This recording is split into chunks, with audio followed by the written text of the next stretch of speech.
Yes, আমার গুরুর advance booking খুলে গেছে। Hey guys, welcome to my channel. আমি মরা যারা এখন আমরা কথা বলবো হচ্ছে পুরো বিষয়টাকে নিয়ে। দেবদার অ্যাডভান্স বুকিং ওপেন হয়ে গেল। ইয়েস, এটা দারুণ দুর্দান্ত অ্যামেজিং একটা বিষয়। তো অ্যাডভান্স বুকিং খুলে যাওয়া মানে একটা ধামাকা। তো এটা কিভাবে খুলেছে, কি কি কোথায় কোথায় হয়েছে সেটা থ্যাঙ্কস টু কিংশুক। ও একটা স্ক্রিনশট পাঠালো, তারপরেই আমি ঢুকে পড়লাম বুক মাই শোতে। এবং বুক মাই শোতে ঢুকেই দেখি আর ইসাবা আসে, তো খেলা দেখিয়ে দিয়েছে। তো প্রথমত আমি কিংশুকের পুরো বিষয়টা দেখাই, এই স্ক্রিনশটটা তোমাদেরকে দেখাই। দেখতেই পাচ্ছ already Coochbehar cinema hall. Yes, কোচবিহারের সিনেমা হল এসভিএফ সিনেমাস কোচবিহারে 4:30 থেকে খুলে গেছে বুকিং। কোন সিনেমার বুকিং একটি ঝলক তো দেখেছো। এবার আমি বলছি একটা একটা করে। হুগলিতে খুলে গেছে বন্ধুরা, লিখবে হুগলিতে চাঁদের পাহাড়। চাঁদের পাহাড় ভাই, চাঁদের পাহাড় সিনেমাটার সাথে কেন বলছি, আমার প্রচুর প্রচুর নস্টালজিয়া জড়িয়ে আছে। মানে এই সিনেমাটা ফার্স্ট আমার দেবদাস সিনেমা, যেটা হলে গিয়ে দেখা সিনেমা। তো কি বলবো, এটার সাথে একটা অদ্ভুত নস্টালজিয়া জড়িয়ে রয়েছে। তো সেটা কোথাও গিয়ে আলাদাভাবে ওয়ার্ক করবেই আমার জন্য, স্বাভাবিক বিষয় সেটা। আর সেটাই ওয়ার্ক করছে এখন। আমার ভীষণ ভালো লাগছে, পুরো বিষয়টা চলছে এতটা ভালো। তো অলরেডি কিন্তু প্রচুর প্রচুর হল পাওয়া যাচ্ছে। মানে একটা রিলিজ ছবি এত হল পাচ্ছে, সত্যি এসভিএফ সত্যি ডিস্ট্রিবিউশন চেনে একটা স্যালুট জানাতে হবে। তো হুগলিতে ভরে ভরে হল পেয়েছে। ইয়েস, হল শোজ সব খুলে গেছে। এবং আজকে কিন্তু দেখা যাচ্ছে, আজকে কিন্তু 17 তারিখ, আজকে কিন্তু বিশ্বকর্মা পুজোর দিন। দেবদার ইয়েতে পুজোও হয়েছে, তা মানে হাউসে পুজো হয়েছে, খুব সুন্দরভাবে ছবিগুলো উঠে এসছে, ভীষণ ভাল লাগছে দেখতে। তো মূলত যেটা বলার, এসবিএফ সিনেমা হলগুলোতে তো পাওয়াই যাবে, এসবিএফ সিনেমা হল মগরাতেও পাওয়া যাবে, কিন্তু এখনও উদয়ন অ্যাটাচ হয়নি। আর এটা কিন্তু মানে প্রপার হল লিস্ট না। এসবিএফ সিনেমা হাউসগুলো খুলছে হুগলির ভিতরে, তো তাই অ্যাটলিস্ট। এবং আমি যদি বুকিং দেখি, তুমি দেখো 99 টাকার টিকিট সেলিং, এবং ওপরের রোটাতে অলমোস্ট 1 2 3 4 5টা টিকিট সেল হয়ে গেছে। ভাই কি ক্রেজ ভাই, ওটিটিতে অ্যাভেলেবেল আছে ভাই সিনেমা।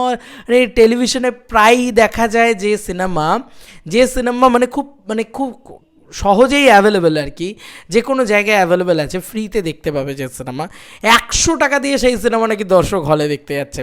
এবার কিন্তু টিকিট প্রাইসটা আর 30 টাকা বা 50 টাকা নয়, এবার কিন্তু টিকিট প্রাইসটা ডিরেক্ট 100 রুপিস। যেহেতু সিনেমাটার বাজেটই প্রচুর ছিল এবং হিউজ একটা বড় সিনেমা, সেহেতু ওরা মানে দামটাও বেশি রেখেছে। আর দেখো অডিয়েন্স, ওই যে বললাম দেবদার সিনেমা ভাই, যত খুশি দাম রেখে নাও না কেন, একটা রিলিজ করছে একটা সিনেমা প্রায় 11 বছর বাদে, তারপরে তার ক্রেজ দেখো, it's a craze.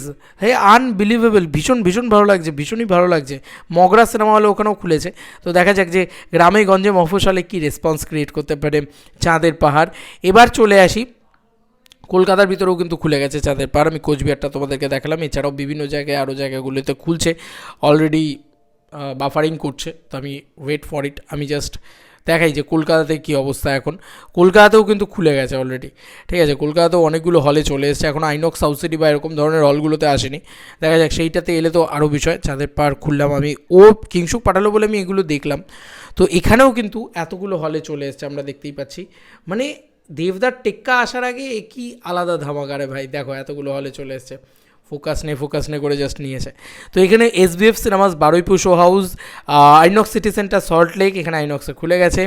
INOX City Centre 2 Rajarhat, INOX Island Park, SVF Narendrapur, Wood Square Mall Narendrapur, এখানে কিন্তু খুলেছে। এবার আমার একটুখানি বলতে দাও, আইনক্স সিটি সেন্টারে যে টিকিট প্রাইস রয়েছে, সেখানে কিন্তু টিকিট প্রাইস 99 টাকা করেই রয়েছে, যেটা খুবই ভালো দিক। মানে আইনক্সের সিনেমা 99 টাকা করে দেখায়। এবং বলে রাখি, এই যে আইনক্স সিটি সেন্টার 2 রাজারহাট, এখানে দেখো জাস্ট ভাই, এখনও 3 দিন বাকি আছে, এখনই এত টিকিট সেল হয়ে গেছে বন্ধুরা, তোমরা ভালো করে দেখতে পাচ্ছ। আবার বলছি, এই সিনেমাটা যদি 10%ও টিকিট সেল করে, সেটা যে কোনো সিনেমার জন্য চাপের ভাই। তুমি বুঝতে পারছো, একটা সিনেমা 11 বছর বাদে রিলিজ করছে, যেটা সব জায়গায় অ্যাভেলেবেল আছে, এটা বাংলা সিনেমা। এই মার্কেটে দাঁড়িয়ে তুমি এই লেভেলের ক্রেজ ভাই, তুমি দেখো এখান থেকে 10টা, এখান থেকে হচ্ছে 11 12 13, মানে 14 15 ষোলোটা টিকিট, 17 18টা টিকিট সেল হয়ে গেছে। মাই গুডনেস, কী রে ভাই, কী ক্রেজ এটা! This is the box office king পাওয়া ভাই। মানে আমার কাছে মানে চাঁদের পাহাড় রয়েছে, ঠিক আছে, আর কি বলবো। বাট আমি আবার হলে দেখতে যাব, আর আমার বিশ্বাস যে সাধারণ জনগণও সেটাই করবেন। এই চাঁদের পাহাড় কবেকার রিলিজ, কবেকার সিনেমা। যাই হোক, হলগুলোতে খুব ভালো রেসপন্স পাচ্ছে, আইনক্স সাইলেন্ট পার্কেও ভালো রেসপন্স পাচ্ছে, কিন্তু আইনক্স সাইলেন্ট পার্কে কিন্তু 200 টাকারও টিকিট আছে, ঠিক আছে। ইভেন কি আইনক্স সাইলেন্ট পার্কেও দেখতে পাচ্ছি এদিকে 4টে, এদিকে 4টে, ওদিকে 2টো, মানে অলমোস্ট 10টা টিকিট সেল করে। ভাই 10টা করে টিকিট সেল করেছে, আমি ভাবলাম কী খুশির মুহূর্ত ভাই, আমি কি বলবো, মাই গুডনেস, আলাদা লেভেলে ভালো লাগছে। কারা যেন বলেছিল যে চাঁদের পাহাড় নাকি চলবে না, তো আমি কোথাও কি আমার মনে হচ্ছে যে ভাই নস্টালজি ভ্যালুতে ডে 1-এ চাঁদের পাহাড় একটা ব্যাপক জিনিসপত্র করতে চলেছে। আর দেবদা তো নিজেই বলেছে, আমি নিজেও দেখতে যাচ্ছি। দেখা যাক আইনক্স সাউথ সিটিতে কবে খোলে, বা বাকি যে বড় বড় হল, উদয়ন সিনেমাতে এখনও খোলেনি, ওটাতে খুলবে, ঠিক আছে। আরও যে হলগুলো আছে সেগুলোতে খুলবে। আমার মনে হয় যে গ্র্যান্ড রিলিজ পেতে চলেছে এটা, এটাকে বলে গ্র্যান্ড রিলিজ, ঠিক আছে।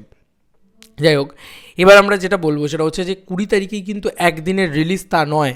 20 তারিখ শনিবার, মানে তারপরে দিন, মানে শুক্র, শনি, রবি, এই 3 দিন কিন্তু অলরেডি বুকমাই শোতেই দিয়ে দিয়েছে, ঠিক আছে। আমার মনে হয় যে সপ্তাহটাই পুরোটা চলবে, এবং রেসপন্স যা পাবে তাতে হয়তো মেবি এই সিনেমাটা দুর্গা পুজোতেও চালাতে পারে এসবিএফ সিনেমা হলে আর কি। দেখা যাক কী হয় না হয়।